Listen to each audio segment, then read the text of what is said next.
Welcome to the world of Dreamside Traveler. Here, beneath the soothing sound of gentle rain, we journey through time and space, uncovering the mysteries of the past and diving into the most captivating pages of human history. This place is created for those who love exploring the world in the quiet of evening, for those who value peace while yearning to discover something new before sleep. If you enjoy what you're hearing, please give this video a like. It helps other people find our stories. Help us reach our first 1,000 subscribers in our club of nighttime history lovers. And the Dreamside Traveler channel will become your faithful guide to sleep. We're constantly adding new stories for your peaceful evenings. And if you have ideas about which historical topics interest you, or simply want to share your thoughts, leave comments below the video. I'm genuinely curious to know what inspires you. Now close your eyes. Feel this gentle rain outside your window. Allow yourself to relax. Our journey begins right now. In a quiet workshop, dimly lit by flickering candlelight and heavy with the smell of ink and warm parchment, a man worked in silence. His fingers, stained black, moved with care and precision as he placed tiny metal letters into a wooden frame, one after another, like a puzzle only he could solve. The room was still, except for the occasional creak of the wooden floor and the soft breath he held as he neared completion. He paused, wiped the sweat from his brow, and stared at his creation. If this machine worked as he hoped, the world would never again be the same. Johannes Gutenberg, a skilled craftsman from Mainz, Germany, stood on the edge of history. He lived in a world where books were treasures, rare, expensive, and painfully slow to produce. Monks copied them by hand, line by line, sometimes taking years to complete a single volume.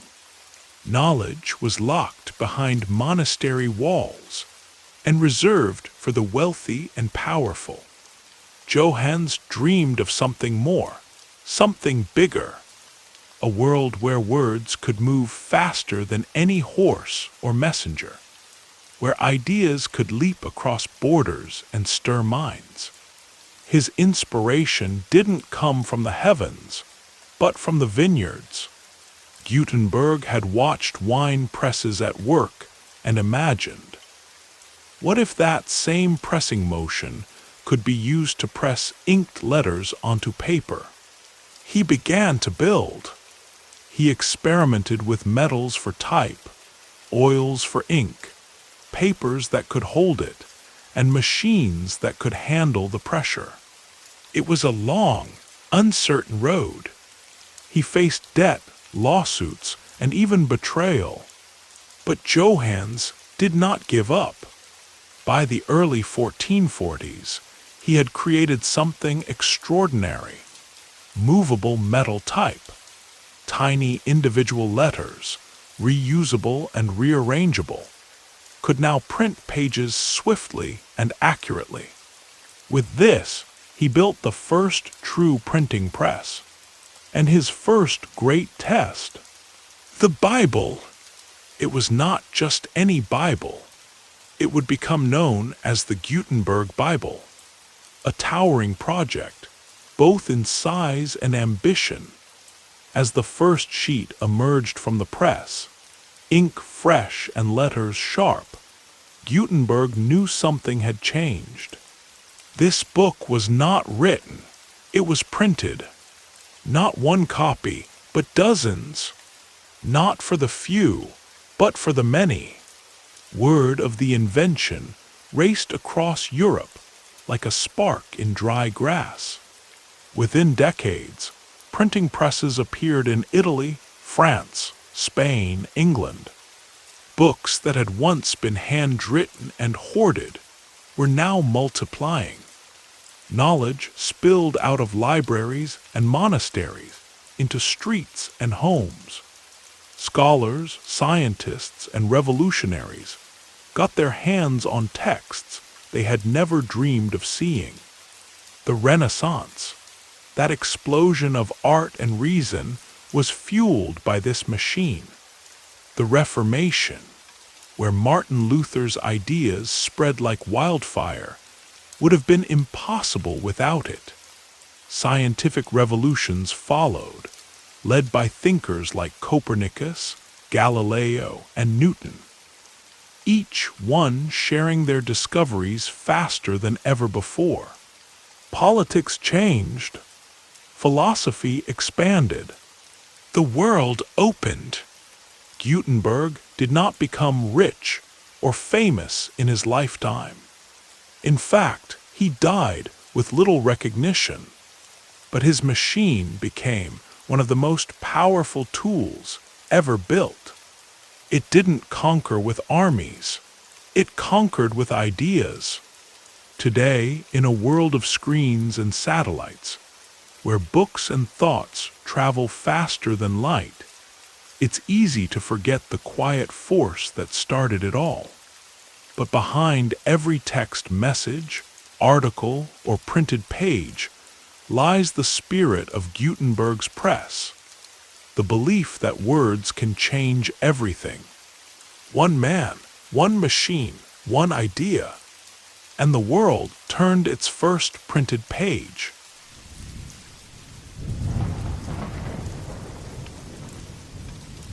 A storm growled across the night sky, its lightning bolts slicing the darkness like glowing veins of fire.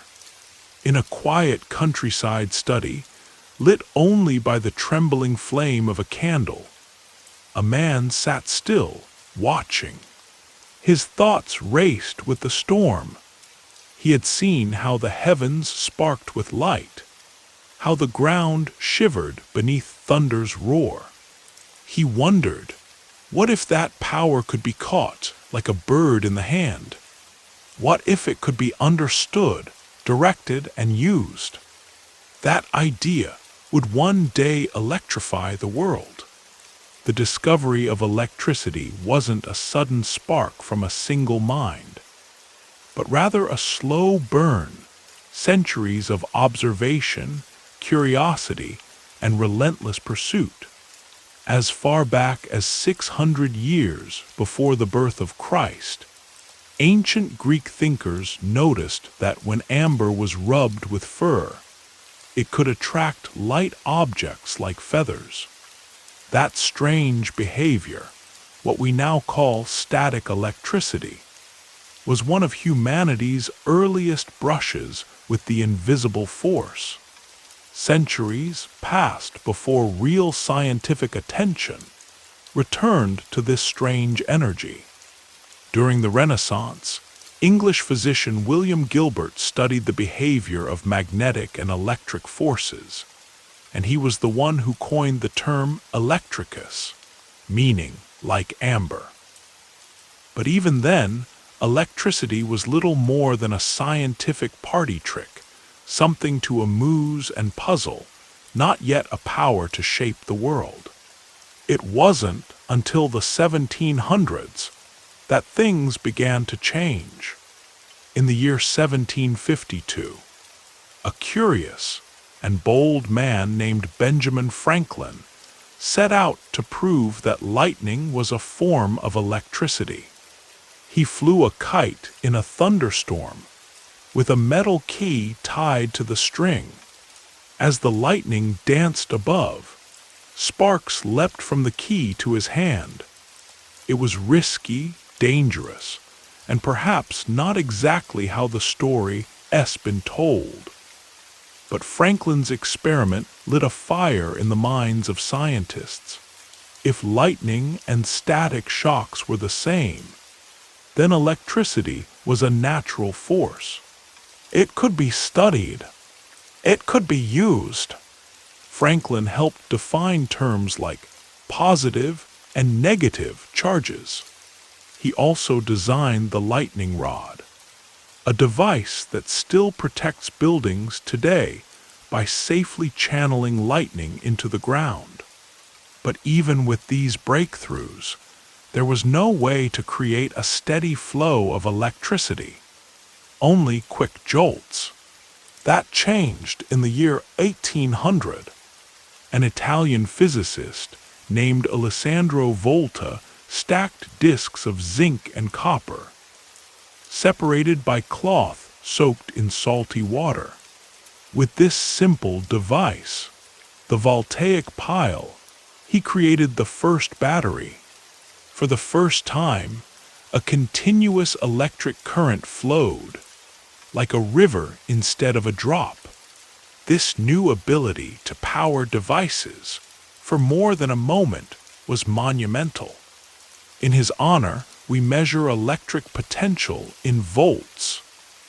2 decades later, another mind would push electricity even further. In the 1820s and 30s, a humble English scientist named Michael Faraday discovered something remarkable. If you moved a magnet through a coil of wire, it produced an electric current. This process, called electromagnetic induction, laid the foundation for electric generators, the very heart of modern power stations. With Faraday's work, electricity could be produced on demand. He also discovered the deep relationship between electricity and magnetism, concepts that would one day lead to the creation of radios, electric motors, and eventually wireless communication. As the 19th century unfolded, inventors raced to bring electricity into everyday life. Among them stood Thomas Edison. While he didn't invent the light bulb itself, he made it practical. His version could glow for more than 1,200 hours. More importantly, Edison built an entire electrical system: power plants, wiring, switches, sockets. In the year 1882, he opened the first power station in New York City, lighting up streets and homes with something never before seen: safe, reliable electric light. But not all was peaceful in this bright new world. A battle was brewing, the war of the currents. Edison championed direct current, or DC, which flows in a single direction and was the basis of his electrical network. But a visionary named Nikola Tesla, working alongside industrialist George Westinghouse, had another idea: alternating current, or AC. AC could travel farther, using thinner wires and fewer stations. By the end of the 1890s, AC had triumphed. It became the standard for power transmission, allowing electricity to reach cities, towns, and remote places across the globe. Tesla's imagination stretched beyond wires. He dreamed of wireless energy, of towers beaming power through the air. He even laid the groundwork for technologies like radio and radar. Though some of his ideas seemed fantastical, many would later come to life in ways he never got to see. By the early 20th century, electricity was flowing through homes and factories. Radios brought music and news. Refrigerators preserved food. Washing machines transformed daily chores. Light conquered night. As the years marched on, this invisible force became the lifeblood of modern civilization. Now, in the 21st century, Electricity powers everything from smartphones to electric cars, from operating rooms to space stations. Scientists seek cleaner, more sustainable ways to produce it, from sunlight, from wind, even from the fusion of atoms. But at the heart of all these advances lies the same spark, the same curiosity that once made a man fly a kite in a storm, that inspired another to stack metal discs, and that drove a third to spin coils beside magnets. From amber to orbit, from candlelight to glowing skyscrapers, electricity has reshaped what it means to live, to work, to dream. And perhaps, somewhere out there, a young mind still watches lightning slash the sky, wondering what else remains to be discovered, because the current of discovery never stops. It pulses forward, one spark at a time.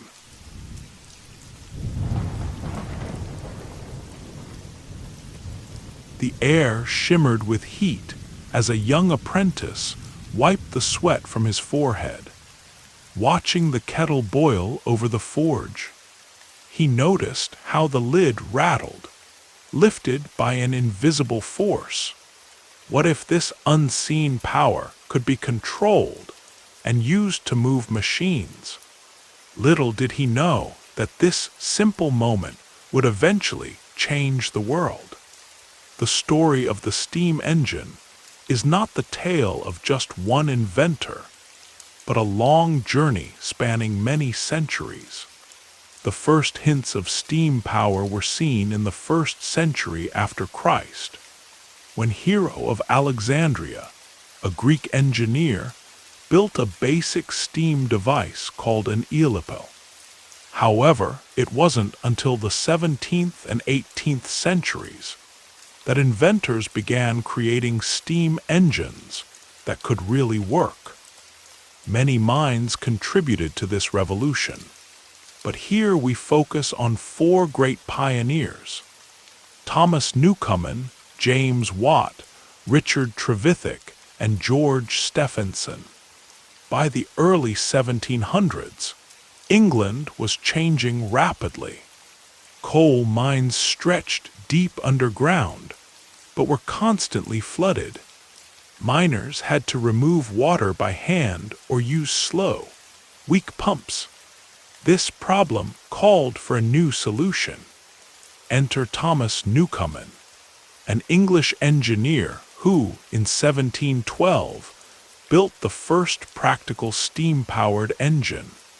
His design used pistons inside a cylinder to create motion. Steam pushed the piston, which then powered a pump to remove water from mines. Although slow and inefficient by today's standards, Newcomen's engine was revolutionary. It allowed mines to go deeper, providing coal to fuel the growing industrial age. Yet, Newcomen's engine wasted a lot of fuel and energy. Then came James Watt, a Scottish engineer, who in the 1760s noticed something important. Steam was being heated and cooled over and over in the same cylinder, wasting energy. In 1765, Watt invented a separate condenser that cooled steam in a different chamber, greatly improving efficiency. This small change cut fuel use by more than half, and transformed the steam engine from a mining tool into a powerful machine that could run entire factories. Watt did not stop there. By the 1780s, he added a rotary motion, which allowed steam engines to power mills, factories, and textile machines. His innovations helped start the Industrial Revolution, making steam the beating heart of the modern world.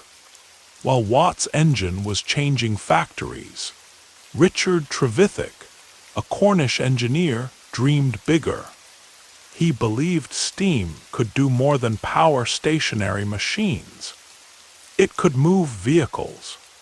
In 1804, Trevithick built the first full-scale steam locomotive, called the Penicillin locomotive. Unlike earlier engines, his used high-pressure steam, making it stronger and smaller.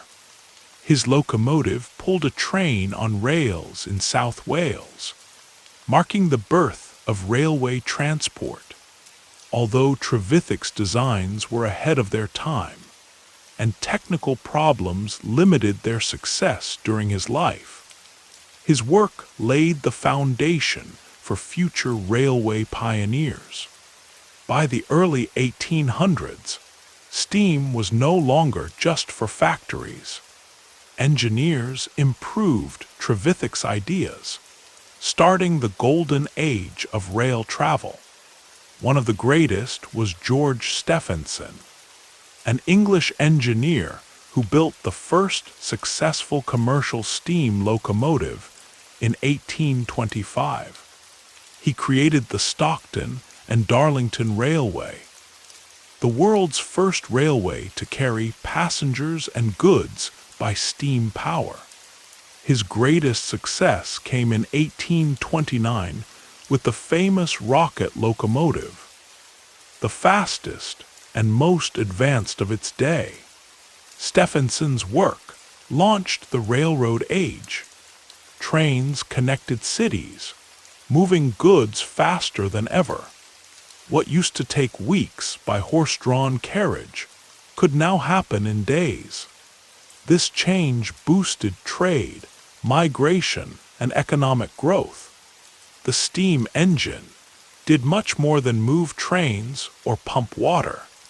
It powered ships, factories, and whole cities. It replaced human and animal labor, making mass production possible. It changed war, farming, and everyday life by making travel faster and more reliable. By the late 19th century, steamships crossed oceans, steam-powered printing presses spread news, and steam-driven machines built the modern world. Though later replaced by electricity and gasoline engines, steam power built the foundation for industrialization. Its influence can still be seen today. So, from a kettle lid rattling on a forge, a great dream was born. From humble beginnings in coal mines to powerful locomotives roaring across landscapes, the steam engine showed that curiosity and the drive to improve can move the world forward. Now, as bullet trains race across continents and spacecraft explore the stars, we remember it all began with steam, with the simple idea that harnessed power could change everything. And so, the journey of invention flows on, one revolution at a time.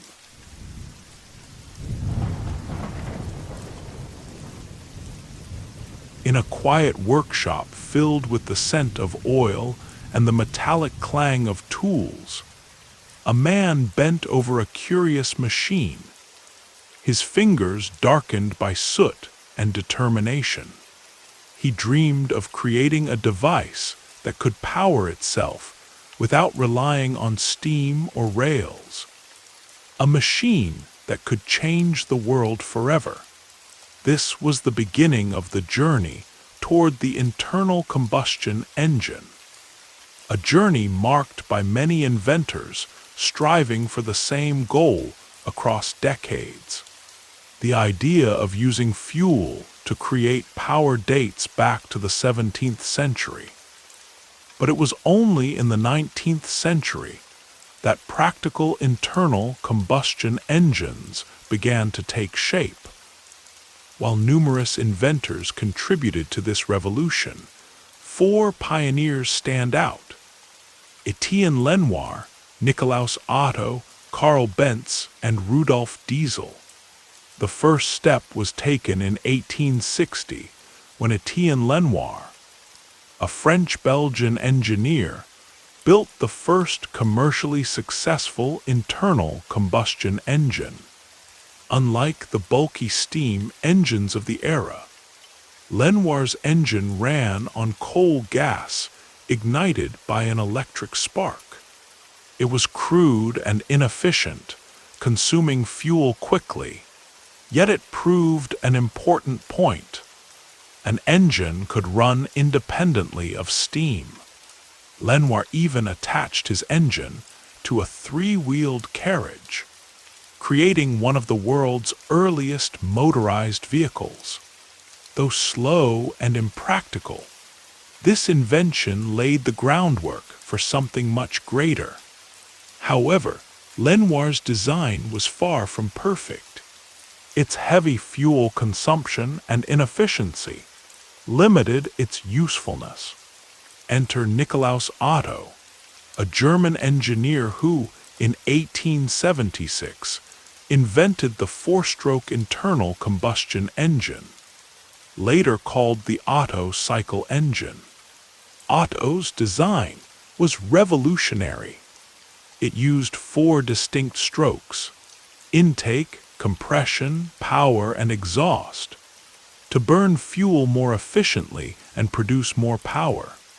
This engine was far more effective than Lenoir's, and quickly became the standard for all future designs. With Otto's breakthrough, the dominance of steam power began to fade. Factories and workshops started replacing steam engines with internal combustion engines, and engineers began dreaming bigger, imagining these engines inside vehicles.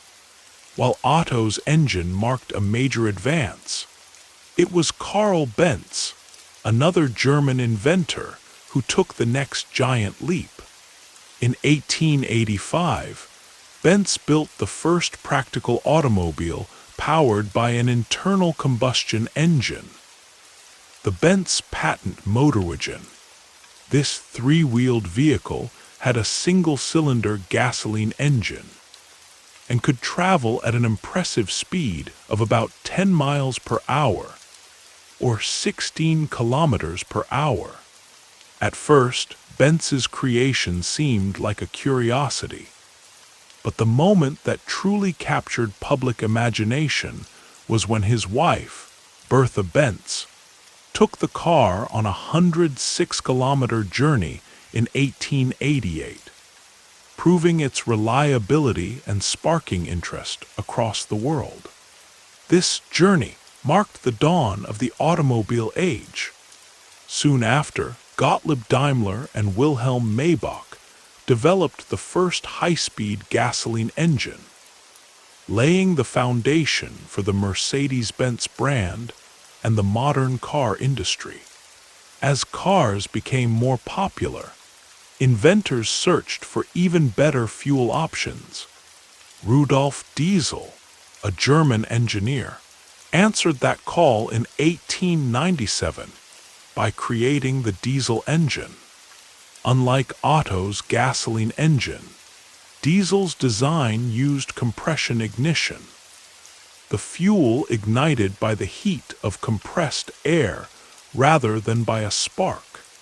This made diesel engines far more fuel efficient, especially for heavy-duty uses like trucks, ships, and trains. Today, diesel's invention powers much of the world's transportation and energy generation. The internal combustion engine transformed the world. It gave birth to automobiles that made personal travel faster and more accessible. It enabled airplanes to soar, motorcycles to zip through cities, and trucks and buses to revolutionize public and commercial transport. It powered agricultural machines that eased human labor and boosted food production.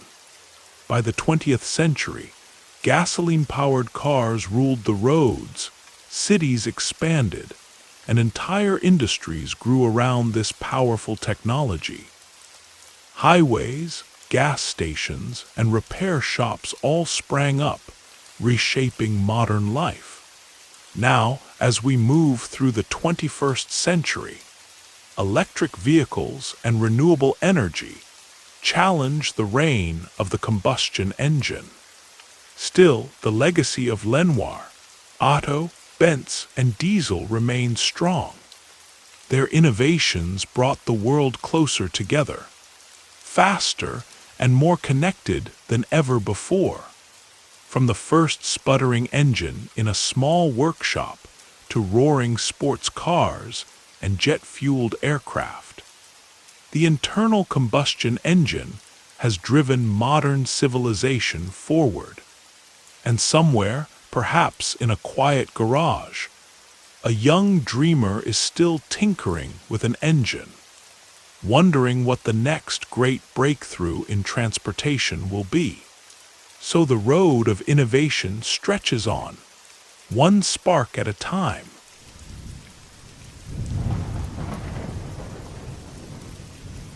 In a dimly lit workshop, the air smelled of oil and metal, with wires weaving across the floor, connecting curious-looking devices. A man sat hunched over a small table, carefully adjusting a delicate diaphragm as he softly spoke into a receiver. On the other side of the line, his assistant listened with focused attention. Then, for the very first time in history, a human voice traveled clearly across a wire. "Mr. Watson, come here. I want to see you." The invention of the telephone was not the achievement of a single person, but the result of many years of discoveries and experiments by brilliant minds. While Alexander Graham Bell is credited with creating the first practical telephone, countless inventors laid the foundation long before him. From early experiments in transmitting sound to the first spoken words carried electrically. This is the story of a device that forever transformed human communication. Before the telephone, scientists and inventors searched for ways to send messages quickly over great distances. The electric telegraph, developed in the early 19th century, allowed messages to be sent as electrical signals. However, it relied on trained operators and could only transmit coded text, like Morse code. One of the first major breakthroughs in sending actual voice signals came from Charles Bourseul, a French scientist who, in the mid-1850s, suggested that sound waves could be changed into electrical signals and sent through wires. Around the same time, Johann Philipp Reis, a German scientist, built an experimental device that could transmit simple musical tones and even some speech. But it wasn't clear or reliable enough to be practical. No one had yet succeeded in making a device capable of transmitting human speech clearly and instantly, until Alexander Graham Bell entered the scene. Born in Scotland, Bell was deeply interested in sound and communication, inspired in part by his work teaching deaf students, as he experimented with improving telegraph technology. He became fascinated with the idea of sending the human voice through wires. Together with his assistant, Thomas Watson, Bell created a device using a diaphragm, an electromagnet, and electrical currents to imitate sound waves. On March 10, 1876, Bell spoke into his invention, and from another room, Watson heard his voice loud and clear. This moment marked the birth of the telephone. Bell's invention quickly drew attention, and by 1877, the Bell Telephone Company was formed. Soon, telephones were installed in businesses, government offices, and wealthy homes, forever changing how people communicated. However, Bell's claim was not without controversy. Elisha Gray, an American inventor, had been working on a similar voice transmission device. Remarkably, both Bell and Gray filed patents on the same day, February 14, 1876. Bell's patent was processed first, leading to fierce legal battles over who truly invented the telephone. The courts ultimately ruled in Bell's favor, but Gray and others played important roles in improving telephone technology. At first, telephones were rare and expensive, requiring direct wired connections between two callers. Operators manually connected calls by plugging wires into switchboards. As demand grew, telephone networks expanded, and in the 1880s, the first telephone exchanges were developed. By the early 20th century, companies like AT&T, originally founded by Bell, built nationwide telephone networks that connected cities through long-distance cables. In 1915, the first transcontinental telephone call was made between Bell in New York and his former assistant Watson in San Francisco. A monumental achievement that showed the power of this new technology to connect people across vast distances. The invention of the telephone paved the way for even greater innovations in communication during the 20th century. The discovery of radio waves made wireless telephony possible, eventually leading to the creation of mobile phones. The real leap toward mobile communication began in 1947, when researchers at Bell Labs proposed the idea of cellular networks, small interconnected zones that could transfer calls seamlessly as users moved. Technology back then was too primitive to fully realize this vision. It wasn't until April 3, 1973, that Martin Cooper, an engineer at Motorola, made the first practical mobile phone call. Standing on a street in New York City, Cooper called his rival at Bell Labs using a bulky device called the Motorola Dina TAC 8000X, weighing nearly 2.5 pounds, with only 30 minutes of talk time. This call marked the birth of the mobile phone. Throughout the 1980s and 90s, mobile phones became smaller, more affordable, and widely used thanks to advances in battery life, signal coverage, and digital technology. The development of second-generation networks in the 1990s introduced text messaging, making mobile communication even more versatile. The early 2000s brought third-generation networks that allowed phones to connect to the internet, send emails, and stream videos. This era saw the birth of the first smartphones like the BlackBerry and Nokia communicator, which combined calls with digital apps and web browsing. But the real revolution began in 2007 when Apple launched the iPhone.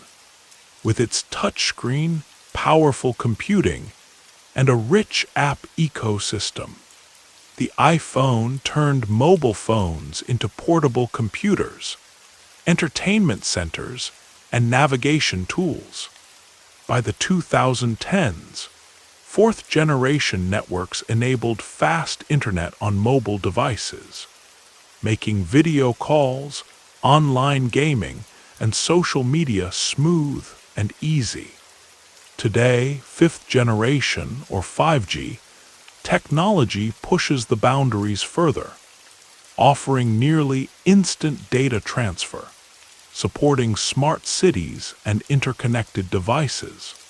What started as a simple experiment in a small workshop has grown into one of the most important inventions in human history.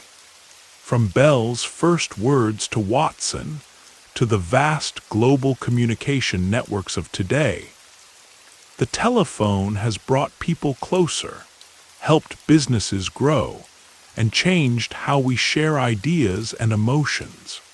And somewhere, perhaps in a quiet lab or a busy tech startup, a new inventor is dreaming of the next big breakthrough. Because the human desire to connect, be heard, and reach out will always drive innovation. So the call of progress continues, one ring at a time.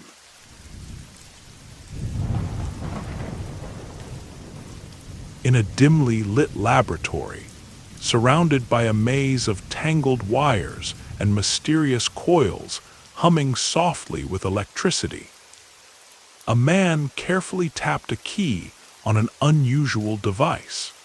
Across the room, another machine crackled to life, responding with a series of beeps. He had succeeded, sending a message without any wires, through the air itself. Little did he know, this simple experiment would one day connect the world, carrying voices, music, and stories into the hearts and homes of millions. The story of radio is one of discovery, patience, and the relentless desire to communicate beyond borders. Long before the first voice traveled across the airwaves, scientists imagined invisible waves that could carry sound. In the 19th century, a Scottish physicist named James Clerk Maxwell proposed that electromagnetic waves could move through space, though he lacked the means to prove it.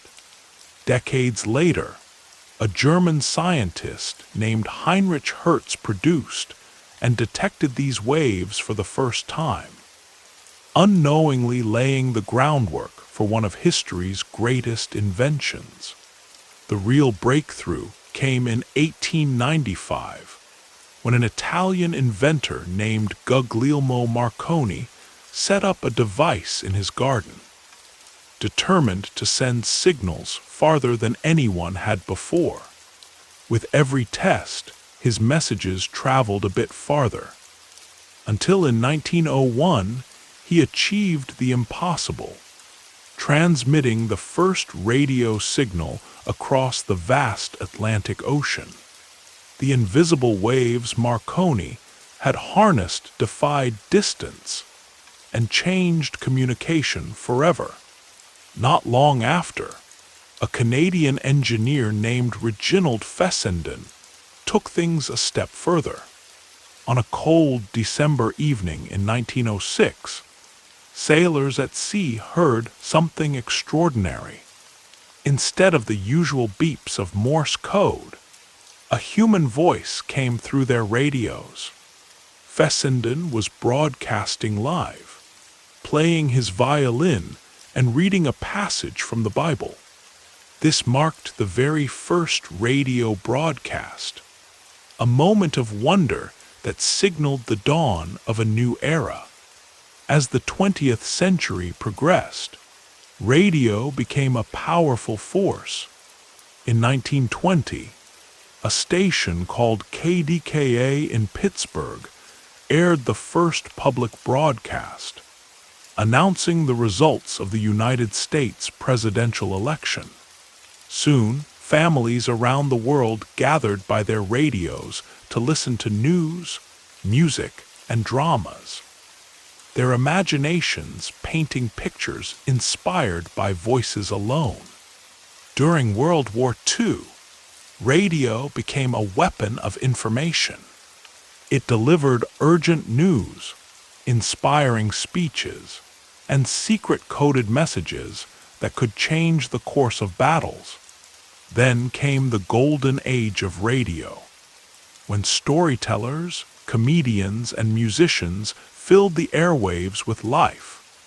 From thrilling detective tales to symphonies played live in concert halls, radio became the heart of entertainment, bringing distant worlds into homes and making listeners laugh, cry, and dream. Even as voices filled the air, the technology kept evolving. In the 1930s, a brilliant engineer named Edwin Armstrong developed FM radio, which offered crystal-clear sound free from the static that had long troubled earlier broadcasts. Soon after, portable transistor radios appeared, giving people the freedom to carry music and news wherever they went. With the arrival of the digital age, many wondered if radio would fade away, replaced by television and the internet. Instead, radio transformed. Satellite radio sent voices around the globe. Podcasts allowed anyone with a microphone to become a storyteller. And music streaming services put infinite choices at listeners' fingertips.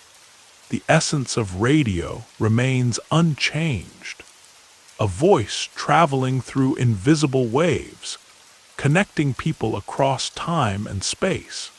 Somewhere in a quiet studio or a bustling city street, a voice is speaking, a song is playing, a story is being told. Because the magic of radio never fades. And so, the story of sound carries on, one broadcast at a time.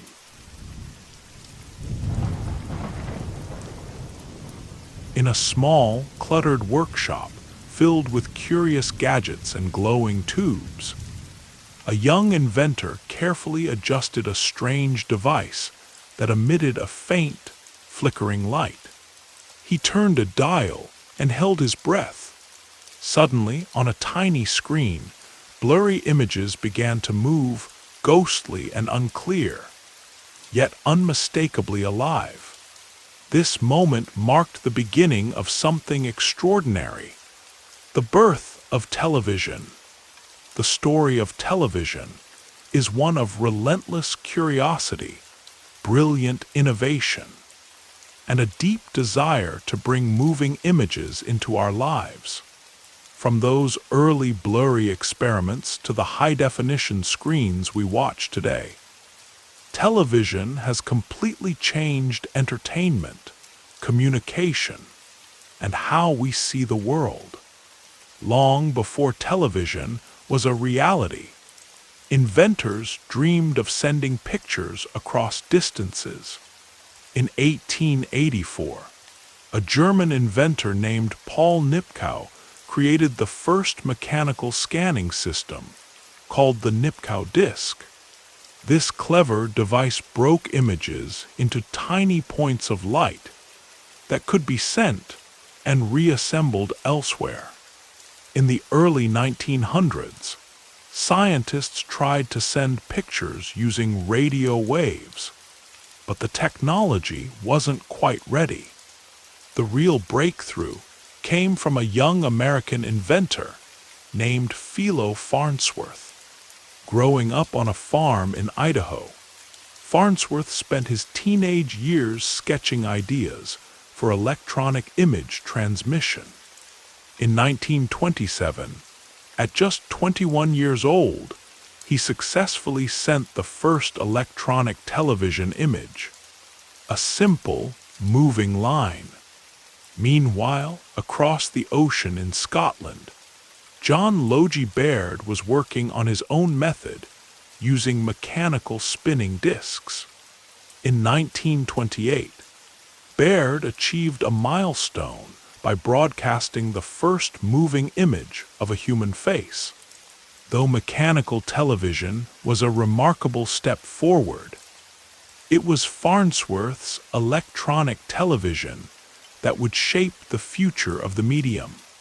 Throughout the 1930s and 40s, television evolved from a curious experiment into a household wonder. In 1936, the BBC in Britain began the world's first regular TV broadcasts. Then, in 1939, RCA stunned visitors at the New York World's Fair by unveiling the first commercial television sets. World War II slowed progress, but after the war, television sales exploded.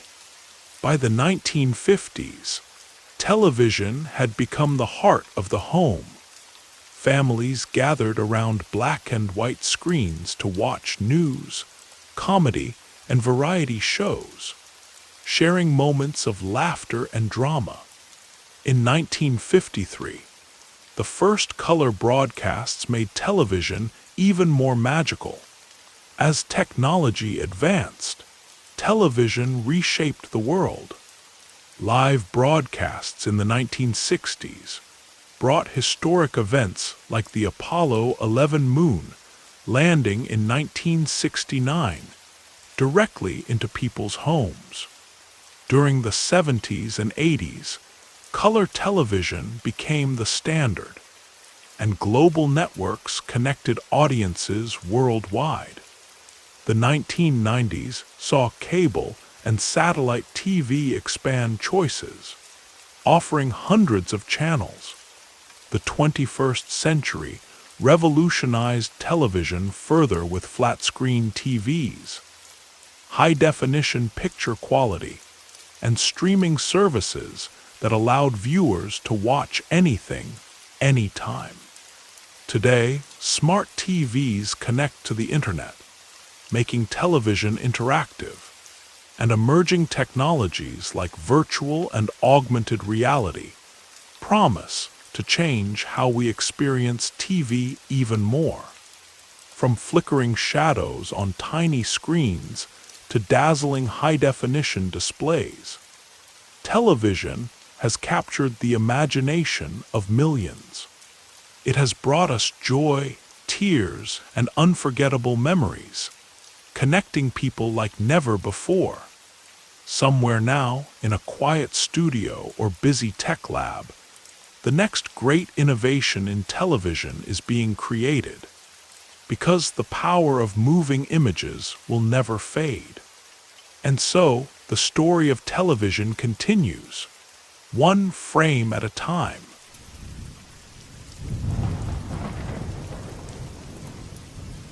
In a dimly lit studio, a man stood quietly, staring at a glass plate coated with delicate chemicals. Hours of preparation led to this moment. Carefully adjusting the light, arranging his subject just right. He held his breath and exposed the plate to light, hoping that this time the image would stay. Slowly, as the chemicals reacted, a faint picture began to emerge. He had done it. He had captured time itself. The story of photography and cameras is a tale of curiosity, patience, and a deep desire to freeze moments forever. From shadowy early experiments to the sharp, high-resolution digital cameras we use today, photography has transformed how we see, remember, and share the world around us. The idea of capturing images isn't new. It goes back thousands of years.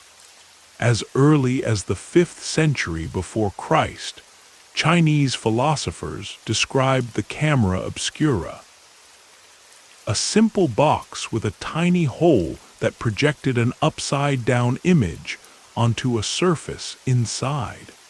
Centuries later, in the 10th century, the Arab scientist Al-Hazen, or Ibn al-Haytham, improved this concept, showing that light travels in straight lines. But while the camera obscura could project images, it couldn't yet save them permanently. The true breakthrough came in the early 19th century, when inventors found ways to fix images on surfaces forever. In 1826, Joseph Nicéphore Niepce, a French inventor, created the first permanent photograph using a process called heliography. His image, taken from his window, required 8 hours of exposure. The camera had to stay open that long to capture enough light. Just a few years later, in 1839, Louis Daguerre improved Niepce's method, inventing the daguerreotype, which cut exposure times to minutes and produced sharp, detailed images on metal plates. At the same time, Henry Fox Talbot developed the calotype process, which used paper negatives. This was a huge step forward, allowing multiple prints to be made from one image. The start of modern film photography. Photography was no longer just a scientific curiosity. It became both an art and a new way to record life. As the 19th century moved on, photography grew easier and more accessible. In 1851, Frederick Scott Archer introduced the collodion process, which made photography cheaper and more practical. Then, in 1888, George Eastman revolutionized the field by inventing the Kodak camera with the slogan, "You press the button, we do the rest." This simple idea put photography into the hands of millions. By 1900, the Kodak Brownie camera appeared, an affordable, portable device that brought photography to the general public. In the 1920s and 30s, cameras became smaller and easier to use, paving the way for photojournalism, portraits, and everyday snapshots. For decades, photographs were only black and white, but scientists worked tirelessly to bring color into the picture. In 1907, the Lumiere brothers introduced autochrome, the first widely used color photography process. Later, in 1935, Kodachrome film arrived, offering rich, vibrant colors that changed photography forever. By the 1960s and 70s, color film became the standard, replacing black and white for most photographers. The biggest revolution came with digital cameras. In 1969, NASA developed the first digital imaging sensors for space missions. Then, in 1975, Kodak engineer Steve Sasson built the first digital camera. Though bulky and slow at first, this technology steadily improved. By the 1990s and 2000s, digital cameras became affordable and widespread, leading to the decline of film photography. In 2007, the launch of the iPhone changed everything, putting a high-quality digital camera into everyone's pocket. Today, smartphone cameras rival professional cameras, while artificial intelligence helps enhance and edit images instantly. Augmented and virtual reality are beginning to change how we capture and experience photographs. And space photography lets us see galaxies billions of light-years away. From ancient light projections to digital masterpieces, photography has shaped the way we capture memories, tell stories, and explore the world. What once was a slow and delicate process is now almost instant. Yet the magic remains the same. Somewhere, perhaps in a dark room or behind a camera lens, A photographer is capturing a moment that will be remembered forever. The desire to freeze time never fades. And so, the story of photography continues, one shutter click at a time.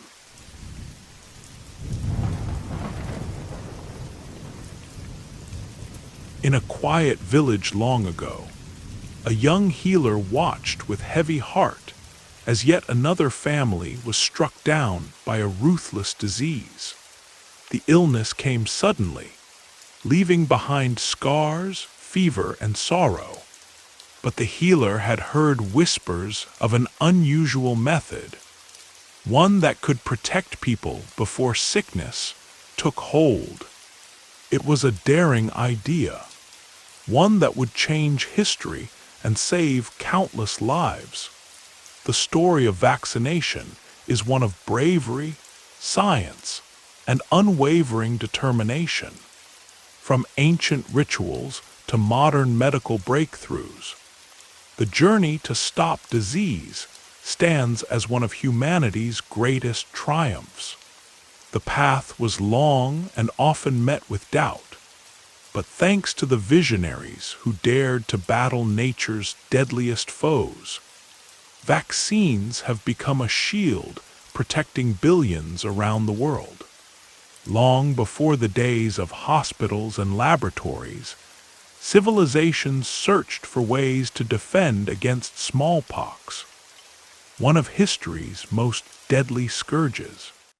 As early as 1,000 years before the Common Era, Chinese doctors discovered that exposing healthy people to weakened smallpox scabs or pus could help them build immunity. This practice, known as variolation, traveled from China to India, the Middle East, and Africa. By the 1700s, variolation was widely used, though it carried serious risks.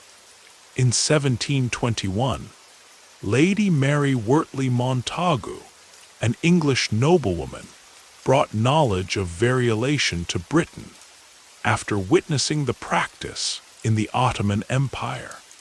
Though controversial, this early method lessened the severity of smallpox and laid the foundation for something far greater. The turning point came in 1796 when Edward Jenner, an English doctor, made a groundbreaking discovery. He noticed that milkmaids who had caught cowpox, a mild disease, never got smallpox. Curious, Jenner took pus from a cowpox sore and injected it into the arm of an 8-year-old boy named James Phipps. Weeks later, Jenner exposed the boy to smallpox, but the child stayed healthy. Jenner had shown that exposure to a weakened disease could protect against a deadly one. He called this process vaccination, from the Latin word vacca, meaning cow. Though met with skepticism at first, Jenner's discovery spread quickly across Europe and beyond. By 1801, vaccination was widely practiced, and by 1853, Britain made it compulsory for infants, marking the start of large-scale immunization efforts. In the 19th century, other scientists built upon Jenner's work. The greatest leap came from Louis Pasteur, a French microbiologist, who in the 1880s developed vaccines for rabies and anthrax.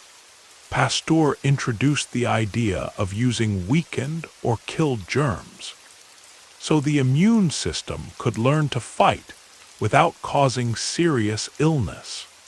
His work confirmed that diseases were caused by microorganisms, leading to the germ theory of disease, a discovery that forever changed medicine and paved the way for vaccines against cholera, diphtheria, and plague. The 20th century brought a revolution in immunization. In the 1920s, vaccines for diphtheria, tetanus, and whooping cough were developed. The 1930s and 40s saw the introduction of vaccines for yellow fever and influenza. In 1955, Jonas Salk created the polio vaccine, helping to wipe out this crippling disease in many parts of the world. By the 1960s, the MMR vaccine, protecting against measles, mumps, and rubella, was developed, saving millions of children from dangerous infections. In 1977, smallpox was declared eradicated by the World Health Organization, becoming the first disease eliminated through vaccination. By the late 20th century, vaccination programs spread worldwide, preventing millions of deaths each year and making childhood diseases rare in many countries. The 21st century brought new challenges and breakthroughs. Scientists developed vaccines for the human papillomavirus, meningitis, and pneumococcal disease. Outbreaks like the 2009 H1N1 swine flu pandemic required rapid vaccine responses. In 2014, the Ebola vaccine was successfully tested and deployed in Africa to stop deadly outbreaks. In 2020, the COVID-19 pandemic sparked the fastest vaccine development in history. mRNA vaccines from companies like Pfizer and Moderna showed that new technology could revolutionize immunization. As science moves forward, new vaccines are being created for diseases once thought incurable. Researchers work on universal flu vaccines to protect against all strains. HIV vaccines, after decades of research using mRNA and immune-boosting strategies. Cancer vaccines targeting specific types through personalized immunotherapy.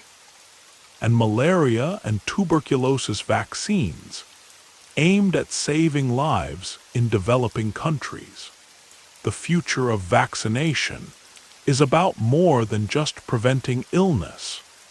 It's about eradicating some diseases completely. With advances in genetic engineering, artificial intelligence, and nanotechnology, scientists push the limits of medicine. From a smallpox scab in an ancient Chinese village to cutting-edge laboratories today, vaccination stands as one of humanity's greatest achievements. It has saved hundreds of millions of lives, prevented untold suffering, and allowed generations to live without the fear of deadly plagues. And somewhere, perhaps in a remote village or a high-tech lab, a scientist still works tirelessly, searching for the next great vaccine, because the fight against disease never truly ends. And so, the shield of science stands strong, one vaccine and one hope at a time.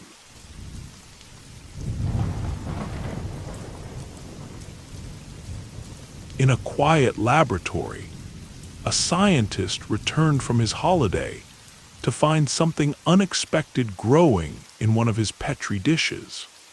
Where bacteria once thrived, a strange mold had taken over, killing the germs around it. He leaned in closer, unaware that this small accident would change the course of medicine forever. The discovery of penicillin, the world's first true antibiotic, was one of the most remarkable medical breakthroughs in history. It transformed the fight against infections, saving millions of lives and revolutionizing modern medicine. But this miracle cure was not the work of a single man alone. It was a journey filled with chance, persistence, and teamwork. For centuries, infections were among humanity's deadliest foes. A simple cut, an infected wound, or a minor illness could turn fatal. Blood poisoning, pneumonia, tuberculosis, and syphilis took countless lives, while doctors had few tools to stop them. Ancient civilizations tried natural remedies. Egyptians used honey and moldy bread, and traditional Chinese medicine relied on plant extracts. By the late 19th century, thanks to pioneers like Louis Pasteur and Robert Koch, scientists understood that bacteria caused many diseases. Yet, despite this knowledge, no effective treatments existed to kill harmful bacteria inside the body. Everything changed in 1928 when Alexander Fleming, a Scottish bacteriologist working at St. Mary's Hospital in London, made a discovery by chance. While studying Staphylococcus bacteria, responsible for many infections, he left some Petri dishes in his lab during a vacation. Upon returning, Fleming noticed something unusual. A blue-green mold, later identified as Penicillium notatum, had grown on one dish. Around the mold, the bacteria had vanished. Fleming realized the mold released a substance that killed bacteria without harming human cells. Excited, he began testing this substance and named it penicillin. He found it could destroy many harmful bacteria, including those causing pneumonia, meningitis, and syphilis. However, penicillin was difficult to extract and produce in large amounts. Fleming's initial discovery was groundbreaking, but left largely unexploited for nearly a decade due to the challenge of purification. The true breakthrough came in the early 1940s when two scientists, Howard Florey, a pathologist, and Ernst Boris Chain, a biochemist at the University of Oxford, took up the challenge. They succeeded in isolating and purifying penicillin and began testing it on mice and later on humans. The results amazed everyone. A man dying from a severe bacterial infection began recovering within days. But even then, mass production remained a huge obstacle. Extracting penicillin from mold was slow and inefficient, a problem that became urgent during World War II as the demand for a powerful antibiotic soared. Florey and Chain traveled to the United States, where American pharmaceutical companies, backed by government funding, developed a method known as deep tank fermentation. This allowed penicillin to be produced on a large scale for the first time. By 1944, penicillin was manufactured in vast quantities, saving thousands of lives on battlefields and hospitals alike. It quickly earned the name the wonder drug, marking the dawn of the antibiotic era. Penicillin revolutionized medicine. Diseases and infections, once considered deadly, now had a cure. This success sparked the development of many other antibiotics such as streptomycin, tetracycline, and erythromycin, helping fight diseases like tuberculosis, cholera, and scarlet fever. By the 1950s and 60s, antibiotics were widely available, transforming healthcare worldwide. Life expectancy increased, surgeries became safer, and infections that once caused terror became minor inconveniences. Yet, despite its success, penicillin and other antibiotics now face a new challenge: antibiotic resistance. Overuse and misuse have allowed bacteria to evolve defenses, making some infections harder to treat. Diseases like MRSA, methicillin-resistant Staphylococcus aureus, and drug-resistant tuberculosis pose serious threats to modern medicine. Today, scientists are racing to find new antibiotics, alternative treatments, and synthetic solutions to overcome resistant bacteria. Research into phage therapy, artificial intelligence-designed drugs, and genetic engineering offers hope for the future. From a forgotten petri dish in a quiet lab to a global medical revolution, penicillin remains one of the greatest discoveries in human history. It has saved over 200 million lives and continues to be a cornerstone of modern medicine.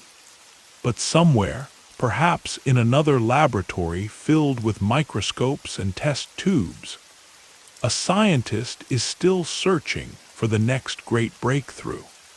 Because the battle against disease never truly ends, the pursuit of healing continues, one discovery at a time.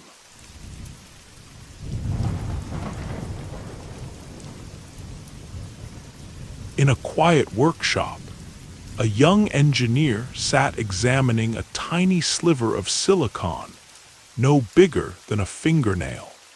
At first glance, it seemed like just a simple piece of stone, but inside it held the power to transform the entire world, to shrink bulky machines into pocket-sized devices, and to connect people across continents like never before. This is the story of semiconductors, a tale of curiosity, innovation, and the relentless drive to push technology forward. From their earliest discovery in the 19th century to their crucial role in powering everything from smartphones to spacecraft, semiconductors have shaped the modern digital age. The journey began when scientists first noticed that certain materials didn't fit neatly into categories of conductors, like metals, or insulators, like glass or rubber. These materials sometimes allowed electricity to pass, and sometimes blocked it, depending on conditions such as temperature or exposure to light. Back in 1833, the English scientist Michael Faraday observed that silver sulfide's electrical resistance changed with temperature, an early hint that some substances had unusual electronic properties. Decades later, in 1874, German physicist Ferdinand Braun discovered crystals that could conduct electricity in only one direction, paving the way for the invention of the diode.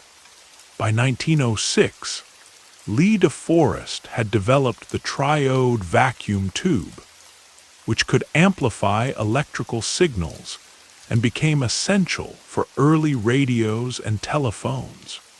Yet vacuum tubes were bulky, fragile, and inefficient, making it clear that a better solution was needed. The true revolution came in the 1940s, when researchers at Bell Labs in the United States set out to replace vacuum tubes with something smaller, faster, and more reliable. In 1947, 3 scientists, John Bardeen, William Shockley, and Walter Brattain, successfully built the first transistor using germanium, a semiconductor material. Unlike vacuum tubes, transistors were tiny, energy efficient, and more durable, capable of being mass-produced.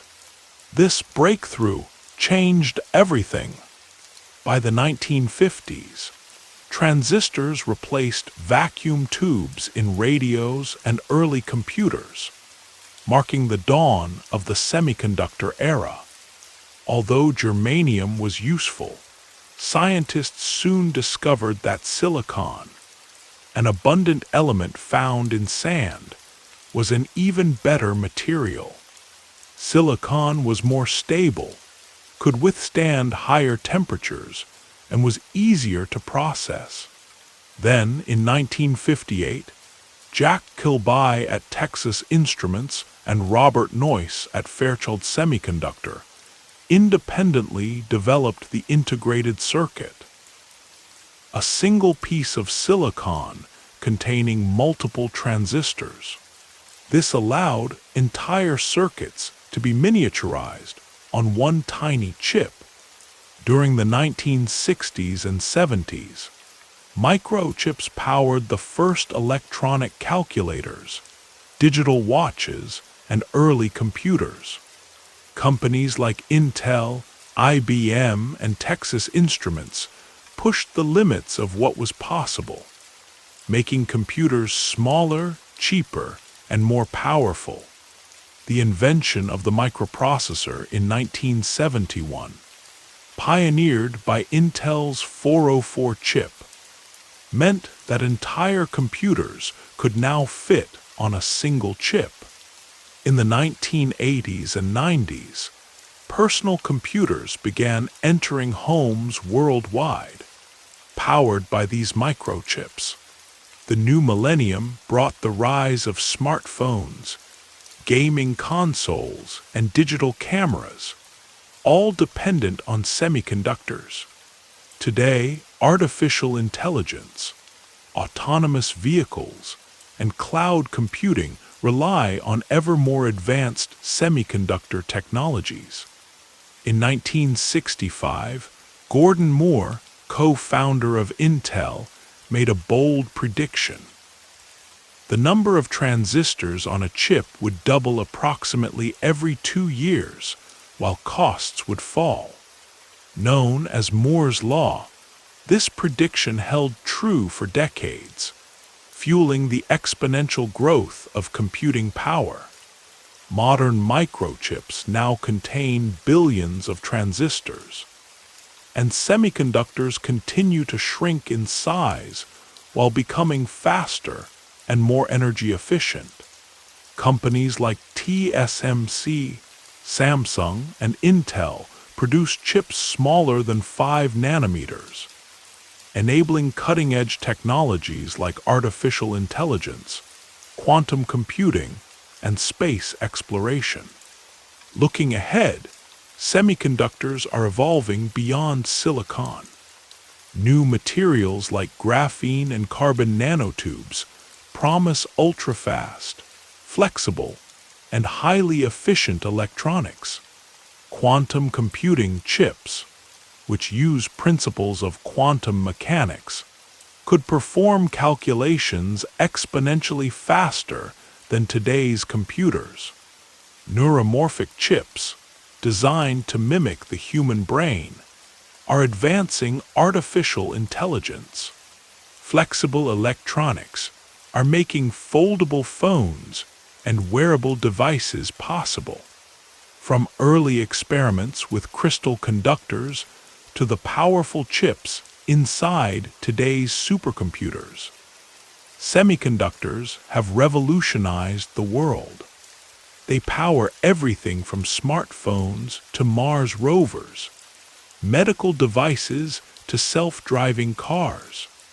And somewhere, in a high-tech lab filled with microscopes and test tubes, an engineer is still working on the next big breakthrough. Because the quest to make technology smaller, faster, and smarter never ends. Thus, the digital age marches onward, 1 nanometer at a time.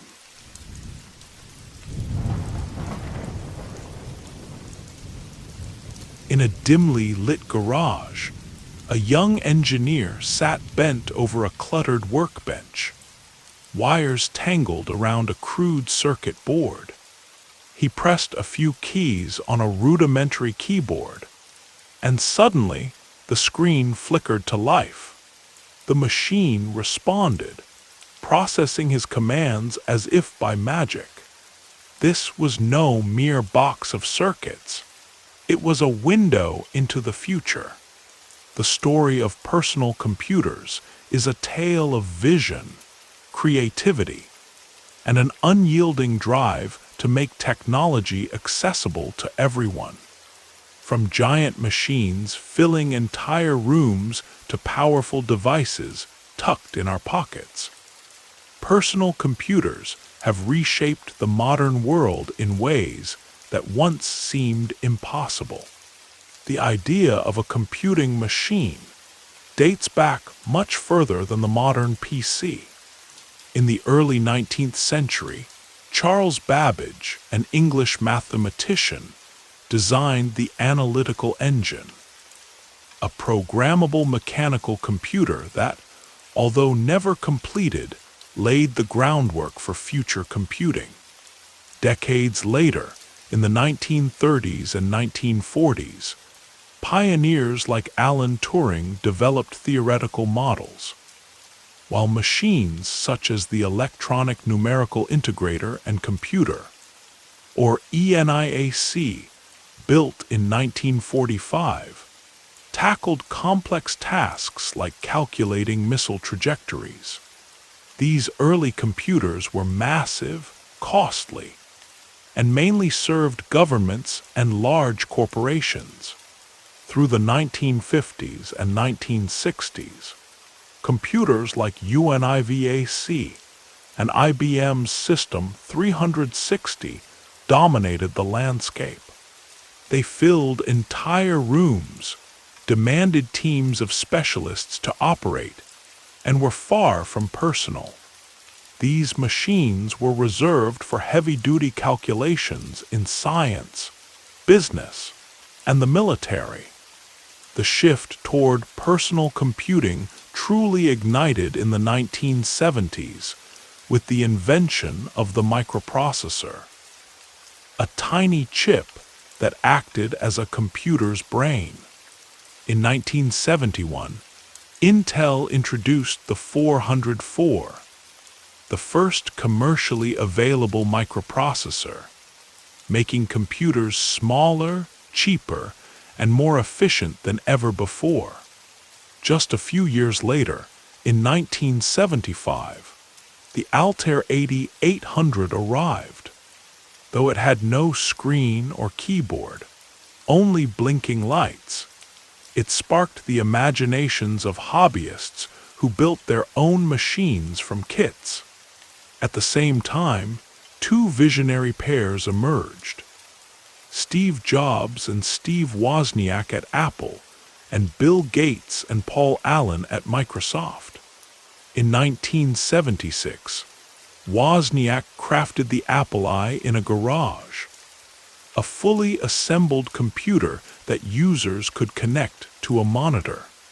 The following year, Apple launched the Apple II, one of the first mass-market personal computers featuring a color display and keyboard. The 80s saw IBM's entry with its IBM PC, running on Microsoft's MS-DOS operating system. But it was Apple's Macintosh, introduced in 1984, that revolutionized computing by bringing a graphical user interface, icons, and a mouse, making computers easier for everyone to use. By the 1990s, personal computers had become household staples. Windows 95 introduced the start menu and multitasking, while Intel's Pentium processor made machines faster and more powerful. The rise of the Internet during this decade transformed PCs into portals to a vast world of information and communication. As technology advanced, so did personal computing. Laptops grew lighter and more capable, enabling work and play from anywhere. Apple's iPhone, launched in 2007, ushered in the smartphone era, putting tiny, powerful computers in our pockets. Cloud computing further changed the game by allowing data storage and access from anywhere, lessening the need for bulky hard drives. Today, personal computers continue to evolve rapidly. Artificial intelligence-powered devices are transforming how we interact with technology. Quantum computing promises unimaginable speeds, while wearable tech and augmented reality reshape how we work and connect. From early mechanical designs and massive machines to sleek AI-driven supercomputers, the journey of personal computing has been one of relentless innovation, accessibility, and transformation. It has connected the world, empowered individuals, and shaped the digital age. And somewhere in a quiet lab or a small startup's bedroom, a young coder is working on the next breakthrough. Because the future of computing is still being written, and the digital revolution marches on, one keystroke at a time.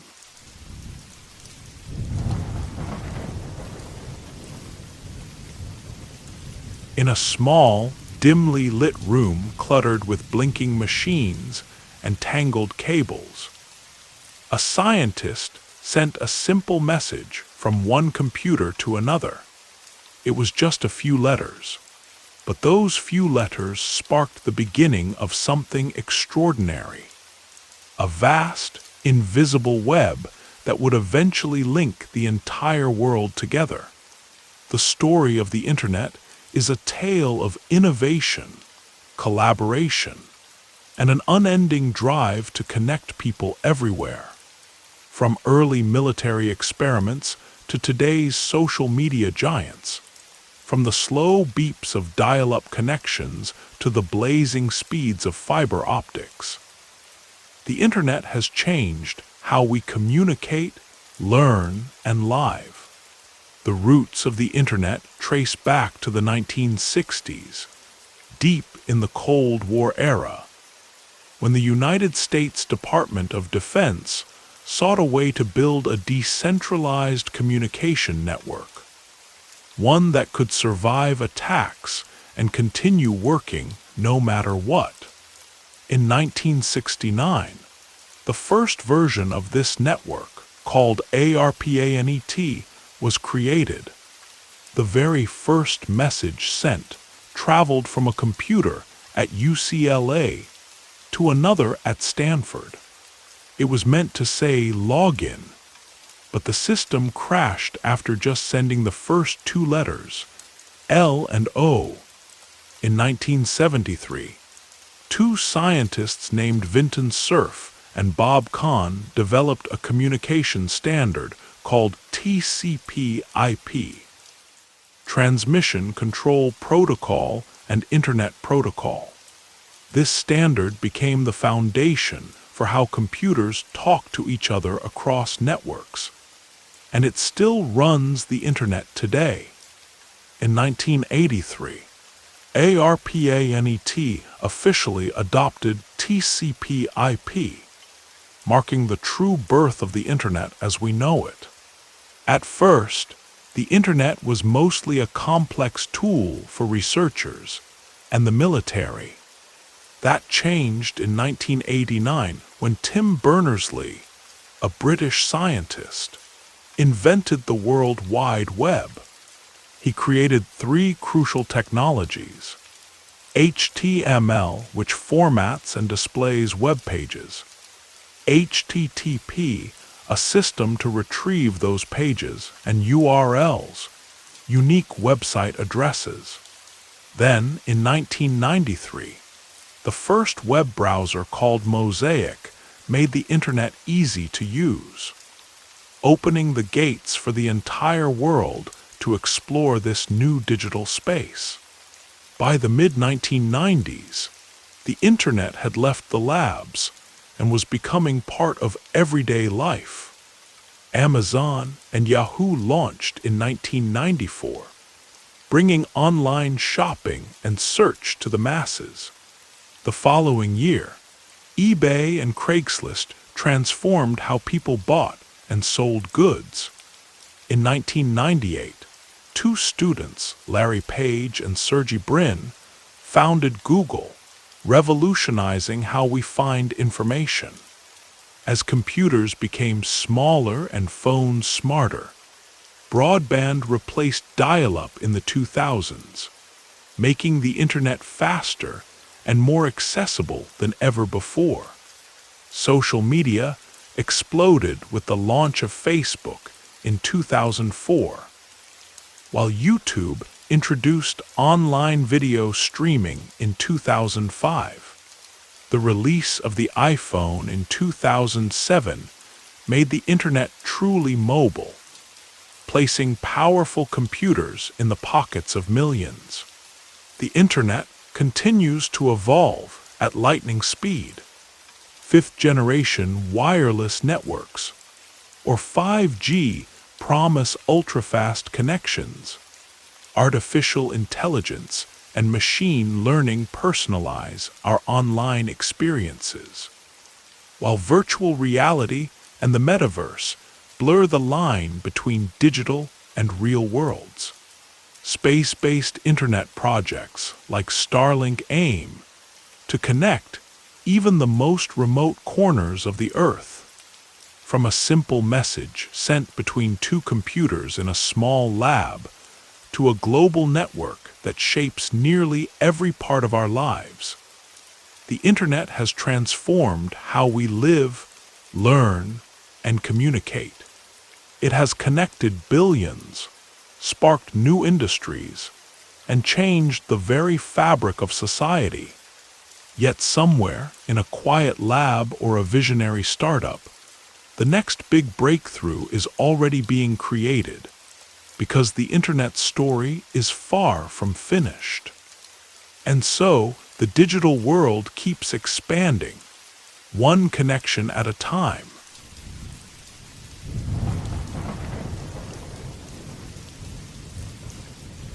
A scientist sat quietly at his desk, eyes fixed on a strange machine made of tangled wires, blinking lights, and humming circuits. It wasn't just any device. It seemed to echo something deeply human, the ability to think. He typed a question, and for the first time the machine responded, not by simple calculation, but by showing signs of understanding. This moment marked the dawn of a new era. The story of artificial intelligence, or AI, is one of human ambition, imagination, and the quest to build machines that can learn, reason, and even create. The dream of artificial intelligence stretches back thousands of years.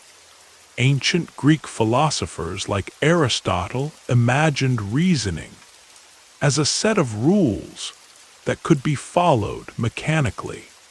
Centuries later, in the late 15th century, Leonardo da Vinci sketched designs for a mechanical knight, an early vision of a machine that could move and respond on its own.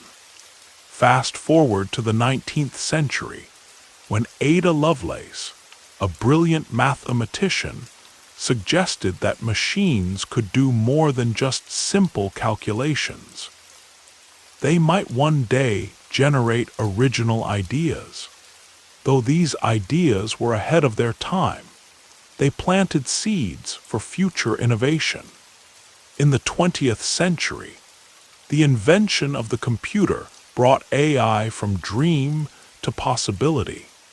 In 1936, Alan Turing, a British mathematician, proposed the idea of a universal machine capable of performing any logical task, a concept that laid the foundation for modern AI. In 1950, Turing introduced a test to decide whether a machine could exhibit intelligence comparable to a human, now known as the Turing test. The term artificial intelligence itself was born in 1956 at the Dartmouth Conference, thanks to John McCarthy. Early AI programs could solve simple puzzles, but real-world complexity proved challenging. Scientists asked, could machines truly think and learn as humans do? During the 1960s and 70s, AI made strides. Computers solved algebra problems, played chess, and even engaged in basic conversations. However, the technology required immense computing power, struggled with common sense, and couldn't handle unpredictable situations. These difficulties led to reduced funding and what became known as AI winters, periods when enthusiasm and investment cooled. Despite these setbacks, progress quietly continued. Researchers developed neural networks, computer systems inspired by the human brain, and machine learning, where machines improve by analyzing data over time. The real breakthrough came in the 2000s and early 2010s. In 1997, IBM's Deep Blue defeated world chess champion Garry Kasparov, proving machines could outthink humans in complex games. In 2011, IBM Watson won the quiz show Jeopardy, showcasing AI's ability to understand natural language. In 2016, Google's AlphaGo beat a human champion in the ancient game of Go, once thought too difficult for AI. Today, AI is everywhere, diagnosing diseases, assisting in surgeries, driving cars, creating music, art, and stories. The future is even more exciting. Quantum AI aims to combine quantum computing with artificial intelligence to reach processing powers beyond anything before imagined. From ancient myths about thinking machines to AI assistants in our pockets, artificial intelligence is a testament to human creativity and determination. It has already changed our world, but its greatest achievements may still lie ahead, somewhere in a lab filled with glowing screens and complex algorithms. A scientist is training the next great AI, because the quest to create intelligence, whether human or artificial, never truly ends. And so, the evolution of AI continues, one line of code at a time.